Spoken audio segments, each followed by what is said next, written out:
নমস্কার, স্কিল বাংলা চ্যানেলে আপনাদের সকলকে স্বাগত জানাই। এই মুহূর্তে যেটা সবথেকে বড় জিওপলিটিক্যাল ডেভেলপমেন্ট সেটা হচ্ছে রাশিয়ার ড্রোন পোল্যান্ডের এয়ার স্পেসে ঢুকে যায় এবং পোল্যান্ড একটা নেটো কান্ট্রি, নেটোর জেট রাশিয়ান ড্রোনকে শুট ডাউন করে নামায় আর তারপর নেটোর আর্টিকেল 4, সেই কুখ্যাত আর্টিকেল 4 সেটা একেবারে অ্যাক্টিভেট করে দেওয়া হয়। তো এই মুহূর্তে রাশিয়া বনাম গোটা পাশ্চাত্য দেশের জোট ন্যাটো তারা সম্মুখ সমরে চলে এসছে। কি ঘটেছে, কি হতে চলেছে, ভারতবর্ষের ওপর এর ইম্প্যাক্ট কি, এই তিনটে জিনিস আমরা আজকের এই ভিডিওর মধ্যে বুঝে নেব। তো চলুন, প্রথমেই যেটা এই চ্যানেলের বৈশিষ্ট্য, একেবারে অথেন্টিক খবর প্রত্যেকটাকে সোর্স সমেত দেখিয়ে তারপর বিশ্লেষণ করা একাডেমিক পার্সপেক্টিভ থেকে। কাজেই কোনো ভারতীয় সংবাদপত্র নয়, প্রত্যেকটা আন্তর্জাতিক সংবাদপত্র, BBC, Guardian, Moscow Times, Wall Street Journal, Al Jazeera, প্রত্যেকটা সংবাদপত্রের টপ আলোচনায় আন্তর্জাতিক বিশ্বে এখন এই ঘটনাই রয়েছে। কি ঘটেছে, কি ঘটেছে আপনাকে এবার এক এক করে বুঝতে হবে। এটা হচ্ছে ইউরোপের ম্যাপ, ঠিক আছে, আমি ম্যাপ দিয়ে বোঝাচ্ছি। এটা রাশিয়া, রাশিয়া এদিকে আরো অনেকটা আছে কিন্তু সেটা আমরা দেখাচ্ছি না ম্যাপে। রাশিয়ার সঙ্গে যুদ্ধকার চলছে, রাশিয়ার সঙ্গে ইউক্রেনের যুদ্ধ চলছে, তাই তো? রাশিয়া ইউক্রেনের এই সীমান্তবর্তী অঞ্চলগুলো দখল করে নিচ্ছে, এটুকু আমরা জানি। এইবার এই যে দেশটা বেলারুশ, এখানে আমি আর লিখে দিলাম কেন, বেলারুশ দেশটা ধরে রাখুন রাশিয়াই। স্যার মানে ইসরায়েলকে যেমন আমরা বলে থাকি ও তো আমেরিকাই, আমেরিকা যা করবে ইসরায়েলের ফুল সাপোর্ট থাকবে, এদের মধ্যে মারাত্মক চুক্তি, মারাত্মক ডিল, একে অপরের ভাই ভাই। রাশিয়া বেলারুশ তাই, রাশিয়া যা বলবে বেলারুশ তাই করবে। তার মানে আলটিমেটলি জিওগ্রাফি অনুযায়ী রাশিয়া এইটুকু হলেও ক্ষমতা অনুযায়ী রাশিয়া প্রায় এতটুকু, তাই তো? কারণ যে কোনো মুহূর্তে চাইলেই রাশিয়ার সেনা এখানে চলে আসতেই পারে। বেলারুশ পুরোপুরি রাশিয়ার আজ্ঞাবহ একটা দেশ। এবার এই যে গোটা দেশগুলো যেগুলো ইউরোপের বাকি দেশ, এরা সবসময় নিজের নাম্বার ওয়ান শত্রু ভাবে রাশিয়াকে, যে রাশিয়া অ্যাটাক করলে কি হবে। এবং তাই জন্য এই দেশগুলো 1949 সালে বানিয়ে রেখেছে ন্যাটো। ন্যাটো মানে নর্থ আটলান্টিক ট্রিটি অর্গানাইজেশন। ন্যাটোর মধ্যে যত দেশ আছে, ন্যাটোর চুক্তি হচ্ছে যে ভাই আমরা এক হয়ে লড়বো। এবার ন্যাটোর তো কিছু নিয়ম আছে, যেই চুক্তিগুলো করে সব দেশগুলো একসঙ্গে রাজি হয়েছে। তো সেই চুক্তির সব থেকে খতরনাক চুক্তি হলো আর্টিকেল 5। আর্টিকেল 5-এ যেটা বলা আছে যে ন্যাটোর মধ্যে থাকা কোনো দেশের ওপর হামলা মানে ন্যাটোর সমস্ত দেশ ওটাকে নিজের দেশের ওপর হামলা বলে মানবে এবং সমস্ত দেশ একজোট হয়ে সেই দেশকে অ্যাটাক করবে। ওকে, এবার এই আর্টিকেল 5 এখনো পর্যন্ত একবারই এনাক্ট বা এনাবেল করা হয়েছিল। কোন সময়? যখন আফগানিস্তান থেকে সেই লাদেন এবং আমেরিকার যে টুইন টাওয়ারে অ্যাটাক করা হলো, টুইন টাওয়ার ভেঙে গেল, 3000 মানুষ আমেরিকায় মারা গেল, সব থেকে বড় জঙ্গি হামলা আমেরিকার বুকে।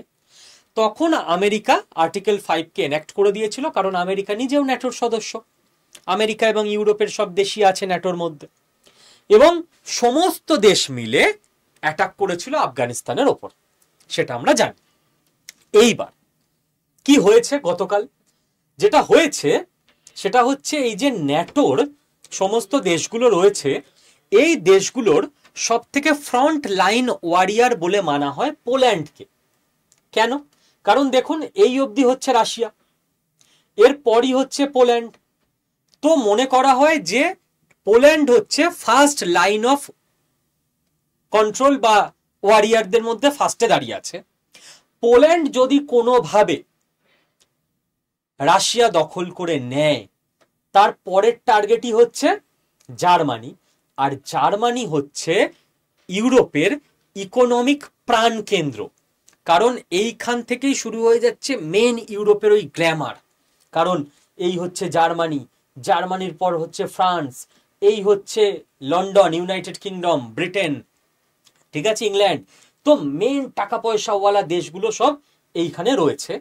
তো কোনোভাবে পোল্যান্ড যদি অ্যাটাকড হয়ে যায় তাহলে গোটা ইউরোপ কিন্তু বিপদের মুখে পড়ে যাবে, কারণ যে কোনো মুহূর্তে এবার রাশিয়া যে কোনো দিকে ঢুকে যেতে পারে, জার্মানিতে ঢুকে যেতে পারে।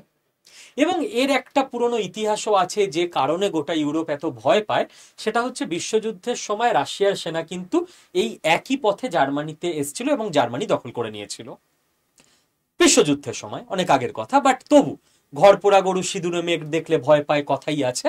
তো জার্মানি খুব স্বাভাবিকভাবেই সেটা দিয়ে আবারও ভয় পায় যে আবার না চলে আসে এরা, আবার না বিশ্বযুদ্ধের মতো দখল করে নেয়। এবার এই মুহূর্তে কি ঘটেছে, রাশিয়ার ড্রোন ইউক্রেনের ওপর অ্যাটাক করছিল। অ্যাটাক করতে করতে পোল্যান্ডের এয়ার স্পেসেও রাশিয়ার ড্রোন ঢুকে যায় এই জায়গায়। এবার পোল্যান্ডের এয়ার স্পেসে রাশিয়ার ড্রোন যে ঢুকে যায়, সঙ্গে সঙ্গে ন্যাটো নিজেদের জেট দিয়ে রাশিয়ার ড্রোনকে শ্যুট করে নামিয়ে দেয়। রাশিয়া পোল্যান্ডের কোনো ক্ষতি করতে পারেনি। এবার অনেকগুলো তত্ত্ব এখানে খাড়া হচ্ছে এবং সঙ্গে সঙ্গে ন্যাটোর আর্টিকেল 4 কে অ্যাক্টিভ করে দেওয়া হয়েছে। আর্টিকেল 4 কি ব্যাপার? আর্টিকেল 5 মানে কি? ন্যাটোর কোনো দেশের ওপর হামলা হয়ে গেছে, সঙ্গে সঙ্গে war footing ready, military attack. Article 4 হচ্ছে তার ঠিক আগের কন্ডিশন, যে ন্যাটোর কোনো দেশ যদি মনে করে তার সার্বভৌমত্ব লঙ্ঘিত হয়েছে, তার ওপর কেউ অ্যাটাক করার চেষ্টা করছে, অ্যাটাক করে দেয়নি, সে সঙ্গে সঙ্গে আর্টিকেল 4 অ্যাক্টিভ করতে পারে এবং ন্যাটোর বাকি সমস্ত দেশকে মিটিংয়ে ডাকতে পারে যে সবাই চলে আসো মিটিংয়ে, আমাদের নেক্সট স্টেপ কি হবে বলো। তো আর্টিকেল 5 অ্যাক্টিভ করার আগে স্টেজ হচ্ছে আর্টিকেল 4। আর্টিকেল 4 অ্যাক্টিভ হয়ে গেছে অলরেডি এবং আজ পর্যন্ত 1949 থেকে 8 বার মোট আর্টিকেল 4 অ্যাক্টিভ করা হয়েছে। আর্টিকেল 5 কিন্তু একবারই অ্যাক্টিভ হয়েছে। এবার যে গন্ডগোলগুলো দেখা যাচ্ছে সেটা হচ্ছে যে এই যে রাশিয়া, ঠিক আছে, আচ্ছা আমি এটাও দেখিয়ে দিই। আর্টিকেল 4 সব জায়গায়, রয়টার্স থেকে ন্যাটো, এপি নিউজ থেকে ইন্ডিপেন্ডেন্ট, সবাই কিন্তু আর্টিকেল 4 নিয়ে আলোচনা শুরু করে দিয়েছে বিশ্বমঞ্চে। এত বড়ই এটা ক্রিটিক্যাল ঘটনা। এবং যেটা সবার চিন্তা, সেই চিন্তা হচ্ছে রাশিয়া কিন্তু ওয়ার ইকোনমিতে বেঁচে আছে। স্যার এটা কি ব্যাপার? আগে আমি দেখিয়ে নিই যে ব্লুমবার্গ থেকে শুরু করে, ঠিক আছে, রাশিয়াস ফল্টারিং ওয়ার ইকোনমি, ঠিক আছে, এখানেও আপনি দেখতে পাবেন পুতিনস ওয়ার ইকোনমি, রয়টার পর্যন্ত, রয়টার্স থেকে ব্লুমবার্গ, সব হচ্ছে আন্তর্জাতিক মঞ্চে পশ্চিমের যে দেশগুলো, ইউরোপ, আমেরিকা, তাদের বড় বড় সব নিউজ এজেন্সি, তারা সবাই লিখছে পুতিনের ওয়ার ইকোনমি নিয়ে কথা। এবার কি ব্যাপার? ব্যাপার হচ্ছে কোন দেশের ইকোনমি যুদ্ধ হলে তো ধ্বংস হয়ে যায়, রাশিয়াতেও তাই হয়েছে। রাশিয়ার ওপর গোটা ইউরোপ এবং আমেরিকা সমস্ত স্যাংশন লাগিয়ে দিয়েছে যাতে রাশিয়ার সঙ্গে কোনো রকম বিজনেস আর না হয়। তো রাশিয়া জানে যে আমাদের সঙ্গে সব বিজনেস বন্ধ সবার। রাশিয়ার স্কিল্ড ম্যান পাওয়ার তারা গ্রিস, সার্বিয়া, তুর্কি, এরকম সব বিভিন্ন দেশে চলে গেছে। রাশিয়ার কোম্পানি কলকারখানা সব বন্ধ হয়ে গেছে অলমোস্ট।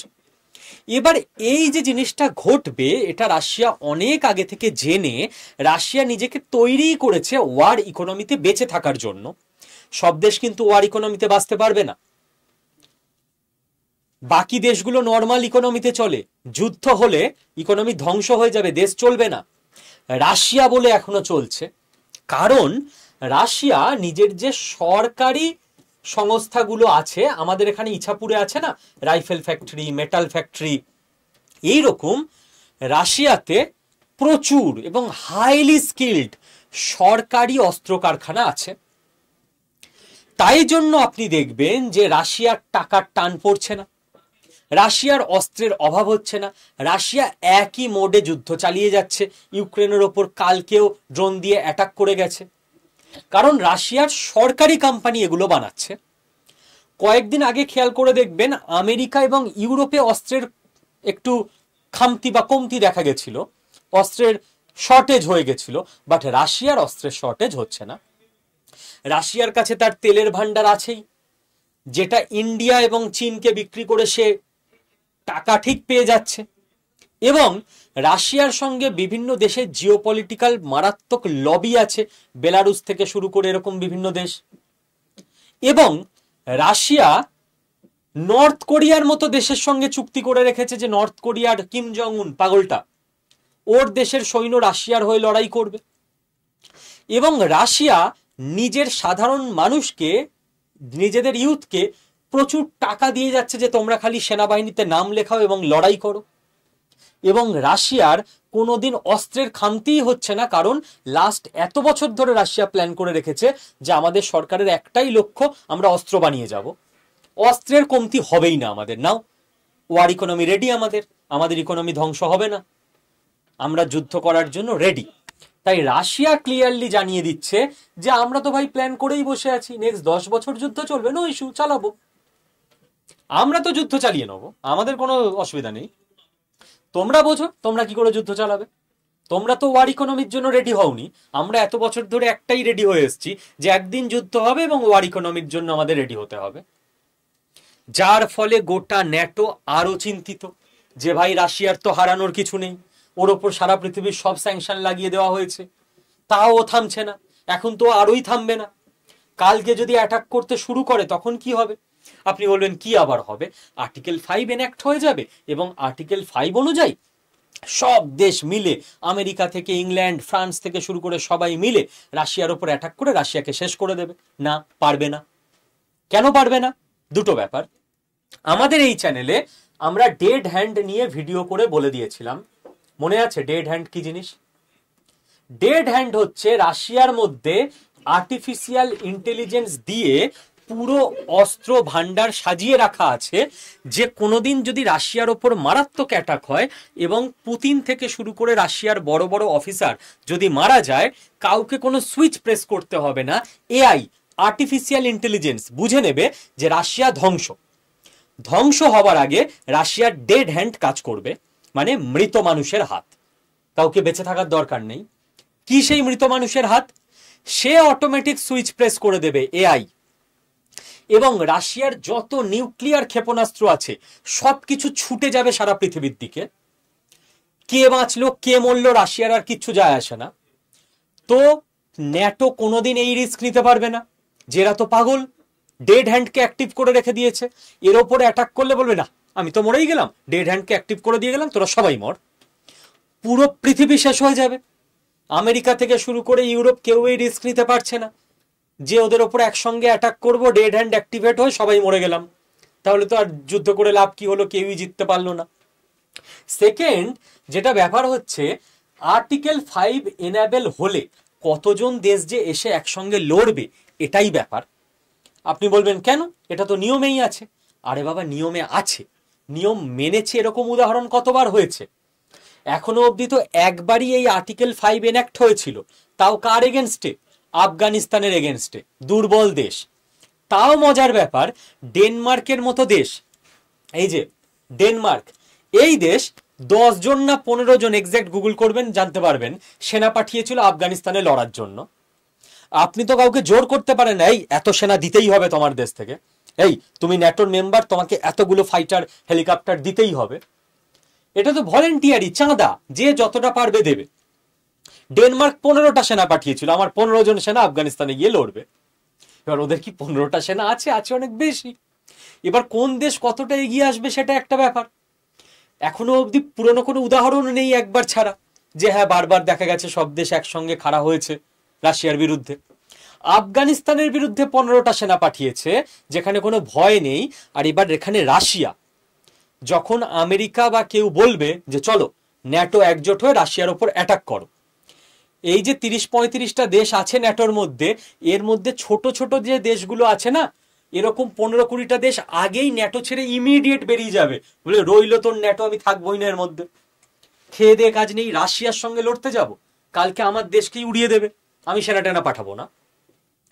টিম ভেঙে ফেলতে টাইমই লাগবে না, যখন বলা হবে যে আর্টিকেল 5 এনঅ্যাক্ট হয়ে গেছে, রাশিয়ার বিরুদ্ধে সবাই লড়ো একসঙ্গে। কারণ ছোট ছোট যে দেশগুলো আছে, আপনার এই সুইডেন থেকে ফিনল্যান্ড, সবকিছু, ফিনল্যান্ড কি ভাববে যে ভাই সুইডেন কি ভাববে, আছি তো রাশিয়ার পাশে, আমি তো সেনা পাঠালাম রাশিয়াকে অ্যাটাক করার জন্য, এবার এরকম তো নয় যে আমেরিকা সমস্ত সেনা নিয়ে রাতারাতি রাশিয়াকে অ্যাটাক করে ধ্বংস করে দিল।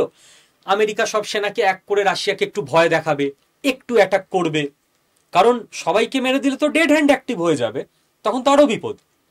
একটু অ্যাটাক করে আবার একটু আলোচনা করবে, যাতে একটু চাপ দিয়ে ভয় দেখিয়ে রাশিয়াকে মানানো যায়। ফিনল্যান্ড, সুইডেন, নরওয়ের চিন্তা কি? ততক্ষণে যদি আমার গোটা দেশটাকেই রাশিয়া উড়িয়ে দেয়। রাশিয়ার ওপর ডোনাল্ড ট্রাম্প একটু অ্যাটাক করলো, এইটুকু জায়গা নিয়ে নিল, রাশিয়া রেগে মেগে গোটা ফিনল্যান্ড, নরওয়ে, সুইডেনকে উড়িয়ে দিল। দিয়ে পুতিন এবার বলছে হ্যাঁ চলুন, কি একটা মিটিং করবে বলছিলেন, চলুন বসি এবার। তো এরা দেখবে ভাই খেয়ে দিয়ে কাজ নেই, রাশিয়ার সঙ্গে পাঙ্গা নিয়ে এরা কবে আলোচনা করে শান্তি চুক্তি করবে, তার আগে আমরা সবাই উড়ে যাব। তো সবাই একসঙ্গে আসবেই না আর্টিকেল 5-এ যুদ্ধ করতে। এই ধরনের বড় বড় সমস্যাগুলো আসছে। যদি আরো সোজা করে আপনার বুঝতে হয়, যদি না বুঝতে পারেন, ধরুন আপনার পাড়ায় একটা চুক্তি আছে যে পাশের পাড়ার, এসব আমাদের ছোটবেলায় হতো, পাড়ায় পাড়ায় মারামারি, খুব বাজে কালচার, আমি ছোটবেলাকে গ্ল্যামারাইজ করছি না, এসব না হওয়াই কাঙ্ক্ষিত। ধরুন আপনার পাড়ায় একটা চুক্তি আছে, জাস্ট ধরুন, সত্যি করে কেউ করতে যাবেন না, যে পাশের পাড়ার ছেলেরা কেউ অ্যাটাক করলে আমাদের পাড়ার কোনো ছেলের ওপর, তো আমাদের পাড়ার সব ছেলে একসঙ্গে ওদের পাড়ার ছেলেদের সঙ্গে লড়তে যাবে। এবার উল্টো পাড়ার ছেলেরা হচ্ছে সব বিশাল বড় মস্তান, তারা অ্যাটাক করেছে আপনার পাড়ার একটা ছেলেকে। এবার সবাইকে বাড়ি থেকে ডাকা হয়েছে, চলো হাতে লাঠি নিয়ে ওদের পাড়ায় লড়তে যাবো। লড়তে তো যাবে, কে বলছে আরে যেতাম, আমার পেটটা এত মানে গন্ডগোল, আমি যেতে যেতেই মানে বুঝতে পারছিস তো, আবার বাড়িতে বাথরুমে চলে আসতে হবে। কেউ বলছে আরে আমি তো ফাটিয়েই দিতাম, জাস্ট হাতটা ব্যথা তাই। কেউ বলছে চলো চলো সামনে চলো, আছি আছি পিছনে আছি, চলো সামনে চলো। সামনে যাবেটা কে? রাশিয়ার এগেনস্টে। তো আর্টিকেল 5 নিয়ে, ন্যাটো নিয়েও ভেতরে ভেতরেই একই সমস্যা। এবার বোঝাতে পারলাম সহজ করে? এইবার যেটা আমাদের ভাবতে হবে, আচ্ছা আমাদের ভাবার আগে ইন্ডিয়ার ওপর কি ইম্প্যাক্ট আসবে সেটা ভাবার আগে আরেকটা ইনফো দিয়ে রাখি। ফ্রান্স 1 সপ্তাহ আগে নিজের সমস্ত হসপিটালকে অর্ডার দিয়ে দিয়েছে। কি অর্ডার দিয়েছে?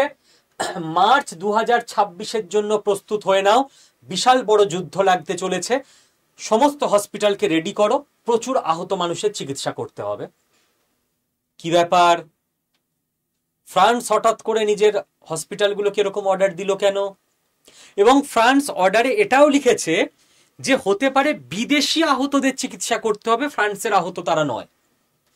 তাহলে কি ফ্রান্স আগে ভাগেই বুঝেই নিয়েছিল, 1 সপ্তাহ আগে ইন্টেলিজেন্স পেয়ে গেছিল যে রাশিয়া পোল্যান্ডের ওপর অ্যাটাক করছে, টেস্ট করে নিচ্ছে রাশিয়া যে ন্যাটো কিভাবে রিয়াক্ট করে কি না কি। রাশিয়া মুখে বলবে এ বাবা ভুল হয়ে গেছে, আরে ইউক্রেনে মারছিলাম, ভুল করে চলে গেছে পোল্যান্ডে, চি চি চি, সরি সরি দাদা আর পাঠাবো না। বাট আসলে টেস্ট করছে যে ন্যাটো কিভাবে রিয়াক্ট করে। এরপর পোল্যান্ডকে কবজা করেই জার্মানি, আর জার্মানির পরেই ফ্রান্স। তো ফ্রান্স কি এই জন্য রেডি হচ্ছে যে যুদ্ধ যখন এই সব জায়গায় চলবে তখন যাতে ফ্রান্সের মেডিকেল সার্ভিস এদেরকে সাপোর্ট দিয়ে যেতে পারে?